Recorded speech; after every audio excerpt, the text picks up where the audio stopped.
Hi good morning. അപ്പോൾ നമ്മുടെ ഇന്നത്തെ കറി എന്താണെന്ന് മനസ്സിലായോ? കളർ കണ്ടിട്ട് ഒരു ഐഡിയയും കിട്ടുന്നില്ല. ഒരു വ്യത്യസ്തമായ കളറിലുള്ള കറിയാണല്ലേ. സാധാരണയിൽ നിന്ന് കുറച്ച് വ്യത്യസ്തമായ ഒരു കറിയാണ്. നമ്മുടെ ബീട്രൂട്ടും പരിപ്പും തേങ്ങ അരച്ച കറിയാണിത്. ബീട്രൂട്ടും പരിപ്പും തേങ്ങ അരയ്ക്കാറുണ്ടോ എന്ന് ചോദിച്ചാൽ ബീട്രൂട്ടും പരിപ്പും തേങ്ങ അരച്ച് വെച്ചു എന്ന് വെച്ചിട്ട് ഒരു കുഴപ്പമില്ല. ചോറിൻ്റെ കൂടെ കഴിക്കാൻ നല്ല കോമ്പിനേഷനാണ്.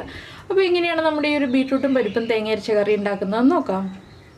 നമുക്ക് നമ്മുടെ ഇൻഗ്രീഡിയൻസ് നോക്കാം. നമ്മളിപ്പോൾ ഒരു ബീട്രൂട്ട് എടുത്തിട്ടുണ്ട്, അതുപോലെ തന്നെ ഒരു തക്കാളി എടുത്തിട്ടുണ്ട്, 1/4 കപ്പ് തൂരപ്പരിപ്പ് എടുത്തിട്ടുണ്ട്, 1/2 കപ്പ് തേങ്ങ ചിരവിയതെടുത്തിട്ടുണ്ട്. അപ്പോൾ ആദ്യം നമ്മൾ ബീട്രൂട്ടും തക്കാളിയും പരിപ്പും ചേർത്ത് വേവിക്കാൻ പോവാണ്. അപ്പോൾ ഈ ബീട്രൂട്ടിൻ്റെ പകുതിയെ ഞാൻ എടുക്കുന്നുള്ളൂ കേട്ടോ, മുഴുവൻ എടുക്കുന്നില്ല. ഒരു ബീട്രൂട്ട് എടുത്തിട്ടുണ്ടെങ്കിലും ഈ ഒരു ബീട്രൂട്ടിൻ്റെ പകുതിയാണ് ഞാൻ കറി ഉണ്ടാക്കാൻ പോകുന്നത്. അത്രയും കറി മതി. അതുകൊണ്ടാണ് ആ പകുതിയിലേക്ക് ആവശ്യമായിട്ടുള്ള കാര്യങ്ങളാണ് 1/4 കപ്പ് തൂരപ്പരിപ്പും 1/2 കപ്പ് തേങ്ങ ചിരവിയതും ഒരു തക്കാളിയും. പിന്നെ നിങ്ങൾക്ക് കൂടുതൽ പുളി വേണമെന്നുണ്ടെങ്കിൽ 1.5 തക്കാളി വരെ ചേർക്കാം. അപ്പോൾ ആദ്യം നമുക്ക് ഈ ബീട്രൂട്ട് കട്ട് ചെയ്തെടുക്കണം, അതുപോലെ തന്നെ തക്കാളി കട്ട് ചെയ്തെടുക്കണം, പരിപ്പ് കഴുകി വൃത്തിയാക്കി എടുക്കണം. അതിനുശേഷം ഇതെല്ലാം ചേർത്ത് കുക്കറിൽ 2 വിസിൽ വരുന്നത് വരെ വേവിച്ചെടുക്കാം. ചില പരിപ്പ് കൂടുതൽ കുക്കിംഗ് ടൈം ഉള്ളതായിരിക്കും. അങ്ങനെയാണെങ്കിൽ പരിപ്പ് ആദ്യം വേവിച്ച് മാറ്റിയതിന് ശേഷം ബീട്രൂട്ടും തക്കാളിയും വേവിച്ചെടുക്കുക. പരിപ്പിന് വേവ് കുറവാണെന്നുണ്ടെങ്കിൽ എല്ലാം ഒരുമിച്ച് ചേർത്ത് തന്നെ വേവിക്കുക. ഇത് തേങ്ങ ചേർത്തും തേങ്ങ ചേർക്കാതെയും ചെയ്യാൻ പറ്റിയ കറിയാണ്. ഞാനിപ്പോൾ തേങ്ങ ചേർത്ത് ചെയ്യുന്നേ ഉള്ളൂ. അപ്പോൾ ഞാൻ ആദ്യം ബീട്രൂട്ടൊക്കെ ഒന്ന് കട്ട് ചെയ്തെടുക്കട്ടെ, തക്കാളി കട്ട് ചെയ്തെടുക്കട്ടെ. അപ്പോൾ നമ്മുടെ ബീട്രൂട്ടും തക്കാളിയും കട്ട് ചെയ്ത് കഴിഞ്ഞു. ബീട്രൂട്ട് ഇതാ ഈ ഒരു വലിപ്പത്തിലുള്ള പീസുകളായിട്ടാണ് കട്ട് ചെയ്തെടുത്തിട്ടുള്ളത്. തക്കാളി ഒരു തക്കാളി എടുത്തത് 8 പീസായിട്ട് കട്ട് ചെയ്തു, ഈ വലിപ്പത്തിൽ. പിന്നെ ഇതിലേക്ക് ഞാൻ ചേർക്കാൻ പോകുന്നത് ഇപ്പോഴല്ല കേട്ടോ, ലാസ്റ്റാണ് ചേർക്കുന്നത്, 2 പച്ചമുളക്. എന്താണെന്ന് വെച്ചാൽ എൻ്റെ കയ്യിലുള്ള ഈ ഒരു പച്ചമുളകിന് ഭയങ്കര എരിവാണ്. അപ്പോൾ ആദ്യമേ തന്നെ പച്ചമുളക് ചേർത്ത് നമ്മൾ ബീട്രൂട്ടും തക്കാളിയും പരിപ്പും ഒക്കെ കുക്ക് ചെയ്യുകയാണെങ്കിൽ ഓവറായി പോകും എരിവ്. നമുക്ക് കഴിക്കാൻ പറ്റാത്ത അത്ര എരിവ് വരും കറിക്ക്.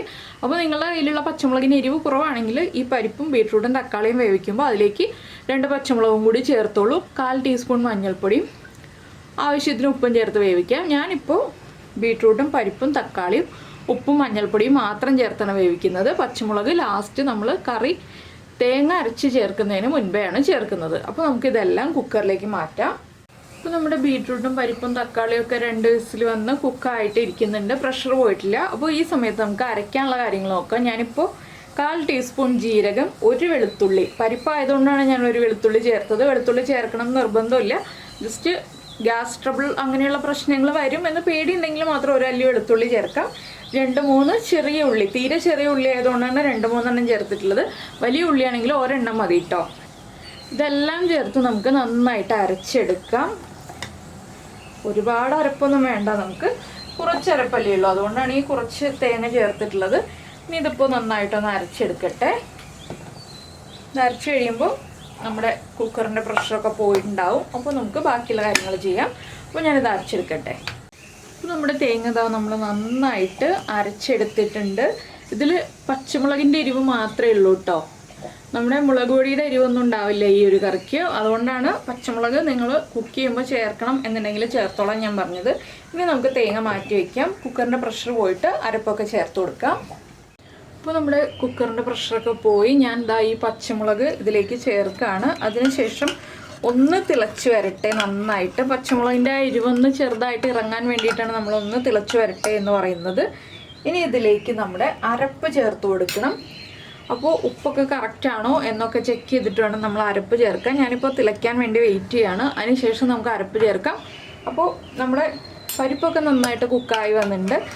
തക്കാളിയൊക്കെ ഉടഞ്ഞു. ഇത് കണ്ടോ, ബീട്രൂട്ട് മാത്രം ഇതുപോലെ വലിയ കഷ്ണങ്ങളായിട്ട് കിടക്കുന്നുണ്ട്.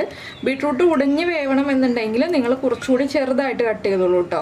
ഇതിപ്പോൾ നമുക്ക് ബീട്രൂട്ട് കഴിക്കാൻ പറ്റുന്ന പാകത്തിൽ കഷ്ണങ്ങളായിട്ട് കിട്ടാൻ വേണ്ടിയിട്ടാണ് ഈ ഒരു വലിപ്പത്തിൽ കട്ട് ചെയ്തെടുത്തത്. ഇപ്പോൾ ഇതാ തിള വന്നു തുടങ്ങിയിട്ടുണ്ട്. ഞാൻ ഫ്ലെയിം കുറച്ചിട്ടാണ് അരപ്പ് ചേർക്കുന്നത്. എന്താണെന്ന് വെച്ചാൽ അരപ്പ് തിളയ്ക്കരുത്, അതുകൊണ്ടാണ് നമ്മൾ ഫ്ലെയിം കുറച്ചിട്ട് അരപ്പ് ചേർക്കുന്നത്.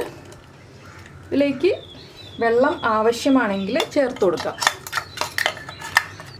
ഞാനിപ്പോൾ വെള്ളം ചേർക്കുന്നില്ല. എന്താണെന്ന് വെച്ചാൽ ആവശ്യത്തിന് ഗ്രേവി ഉണ്ട് നമ്മുടെ കറിയിൽ. അപ്പോൾ ഇനി അരപ്പിൻ്റെ കൂടെ വെള്ളം ചേർക്കുന്നില്ല. ഇത് നന്നായിട്ടൊന്ന് ആവി വരുന്നത് വരെ വെയിറ്റ് ചെയ്യുന്നേ ഉള്ളൂ. ഒന്ന് ഇളക്കി കൊടുത്തുകൊണ്ടിരിക്കുക. നന്നായിട്ടൊന്ന് ആവി വരട്ടെ. മീഡിയം ഫ്ലെയിമിൽ വയ്ക്കുക, ഹൈ ഫ്ലെയിമിൽ വയ്ക്കരുത്. അപ്പോൾ ഇനി ഇതിലേക്ക് നമുക്ക് വറവിടണം. വറവിടാനായിട്ട് ഉള്ളി ചേർത്ത് വറവിടാണ് ഏറ്റവും ടേസ്റ്റ്. അപ്പോൾ എൻ്റെ കയ്യിൽ ഉള്ളി അധികം ഇല്ല, അതുകൊണ്ട് ഞാനിപ്പോൾ കടുകും വറ്റൽമുളകും ഒക്കെ മാത്രം ചേർത്തിട്ടാണ് വറവിടുന്നത്. നിങ്ങളുടെ കയ്യിൽ ഉള്ളി ഉണ്ടെന്നുണ്ടെങ്കിൽ ഒരു 3-4 ഉള്ളിയും കൂടി ചേർത്തിട്ട് വറവിട്ടെടുത്തോളൂ. അപ്പോൾ ഇതുപോലൊരു കറി നിങ്ങൾ ഉണ്ടാക്കി നോക്കിയിട്ടില്ലെങ്കിൽ ഉറപ്പായിട്ടൊന്ന് ട്രൈ ചെയ്ത് നോക്കണം കേട്ടോ. ചോറിൻ്റെ കൂടെ നല്ലൊരു കോമ്പിനേഷനാണ്. കുറച്ച് പരിപ്പും ഒരു ചെറിയ പീസ് ബീട്രൂട്ടും ഒക്കെ ഉണ്ടെങ്കിൽ നമുക്ക് എളുപ്പത്തിൽ ഉണ്ടാക്കാൻ പറ്റുന്ന ഒരു കറിയാണ്. അപ്പോൾ എല്ലാവരും ഉണ്ടാക്കി നോക്കാൻ മാത്രമല്ല അതുപോലെ തന്നെ ലൈക്ക് ചെയ്യാനും കമൻറ്റ് ചെയ്യാനും ഒന്നും മറന്നു പോരുത് കേട്ടോ. പിന്നെ നമ്മുടെ ചാനൽ ആദ്യമായിട്ട് കാണുകയാണ്, നമ്മുടെ വീഡിയോ പ്രസൻറ്റ് ചെയ്യുന്ന രീതിയൊക്കെ ഇഷ്ടമായിരുന്നുണ്ടെങ്കിൽ നമ്മുടെ ചാനലൊന്ന് സബ്സ്ക്രൈബ് ചെയ്ത് സപ്പോർട്ട് ചെയ്യണേ. സബ്സ്ക്രൈബ് ചെയ്യുന്നതിന് ഈ വീഡിയോയുടെ താഴെയുള്ള റെഡ് സബ്സ്ക്രൈബ് ബട്ടൺ ഒന്ന് ക്ലിക്ക് ചെയ്യുക. അതിൻ്റെ റൈറ്റ് സൈഡിലുള്ള ബെല്ലൈക്കണും ക്ലിക്ക് ചെയ്യുക. അപ്പോൾ ഓളെന്ന് പറഞ്ഞിട്ടൊരു ഓപ്ഷൻ കാണാം. ആ ഓളും കൂടി പ്രസ് ചെയ്തിട്ടുണ്ടെങ്കിൽ ഞാൻ എപ്പോഴും വീഡിയോ അപ്ലോഡ് ചെയ്യുമ്പോൾ നിങ്ങൾക്ക് നോട്ടിഫിക്കേഷൻ വരും. ഇതിപ്പോൾ ഒന്ന് കുറുകി വരും കേട്ടോ. ചൂട് കംപ്ലീറ്റ് മാറി കഴിയുമ്പോൾ വീണ്ടും കുറുകി തുടങ്ങും. ഇപ്പോൾ കുറച്ച് ലൂസായിട്ടുള്ളൊരു ഗ്രേവി ആയിട്ടാണ് ഇരിക്കുന്നത്, പക്ഷേ ചൂട് മാറുന്നതനുസരിച്ച് കുറുകും, പരിപ്പല്ലേ, അതുകൊണ്ടാണ്. അപ്പോൾ നമുക്കിനി വറവിടാനുള്ള കാര്യങ്ങൾ നോക്കാം. ഇത് നമുക്ക് വേറൊരു സ്റ്റൗവിലേക്ക് മാറ്റി വയ്ക്കാം. എന്താണെന്ന് വെച്ചാൽ ചൂടായി തുടങ്ങിയിട്ടുണ്ട്, നന്നായിട്ട് ആവി വരുന്നുണ്ട്. നിങ്ങൾക്ക് കാണാൻ പറ്റുന്നുണ്ടോ എന്നറിയില്ല, നന്നായിട്ട് ആവി വരുന്നുണ്ട്. അപ്പോൾ ഇത്രയും മതി, ഇല്ലെങ്കിൽ തിളച്ച് വരും. അപ്പോൾ നമ്മുടെ തേങ്ങ ചിലപ്പോൾ പിരിഞ്ഞു പോകാൻ സാധ്യതയുണ്ട്. ഇതുപോലെ നമ്മൾ ഇളക്കി കൊടുത്തുകൊണ്ടിരിക്കുമ്പോൾ തേങ്ങ പിരിഞ്ഞു പോകില്ല കേട്ടോ. അപ്പോൾ ഞാൻ ഇനി മാറ്റി വയ്ക്കട്ടെ. അപ്പോൾ നമ്മൾ വേറൊരു പാൻ വെച്ചിട്ടുണ്ട്. ഇതിലേക്ക് നമ്മൾ വെളിച്ചെണ്ണയിൽ തന്നെ വറവിടണം കേട്ടോ. പാനൊന്ന് ചൂടായി വരട്ടെ. ഞാൻ വറ്റൽമുളകൊക്കെ എടുത്ത് റെഡിയാക്കി വയ്ക്കട്ടെ. നമുക്ക് ആദ്യം വെളിച്ചെണ്ണ ഒഴിച്ച് വയ്ക്കാം. അപ്പോൾ വെളിച്ചെണ്ണയും പാനും എല്ലാം ചൂടായി വന്നോളും. കുറച്ച് വെളിച്ചെണ്ണ മതി, അധികം വെളിച്ചെണ്ണ വേണ്ട. വെളിച്ചെണ്ണ ചൂടായി കഴിഞ്ഞിട്ട് നമുക്ക് ബാക്കിയുള്ള കാര്യങ്ങൾ ചേർക്കാം. ഇപ്പോൾ നമ്മുടെ വെളിച്ചെണ്ണ ചൂടായി തുടങ്ങിയിട്ടുണ്ട്. നമുക്കിതിലേക്ക് കടുക് ചേർക്കാം. കടുകൊന്ന് പൊട്ടി തുടങ്ങട്ടെ.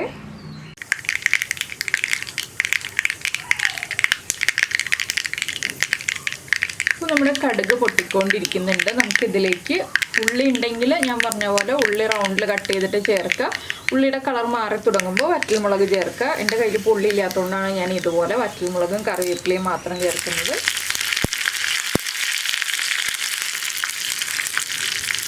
ഇനി ഇത് നമുക്ക് നമ്മുടെ കറിയിലേക്ക് ചേർത്ത് കൊടുക്കാം. അപ്പോൾ നമ്മുടെ വറവ് നമ്മൾ കറിയിലേക്ക് ചേർത്ത് കൊടുക്കുകയാണ്. ഇനി ഇതിപ്പോൾ ഒന്ന് അടച്ചു വയ്ക്കുക, ഇളക്കി കൊടുത്തിട്ട്.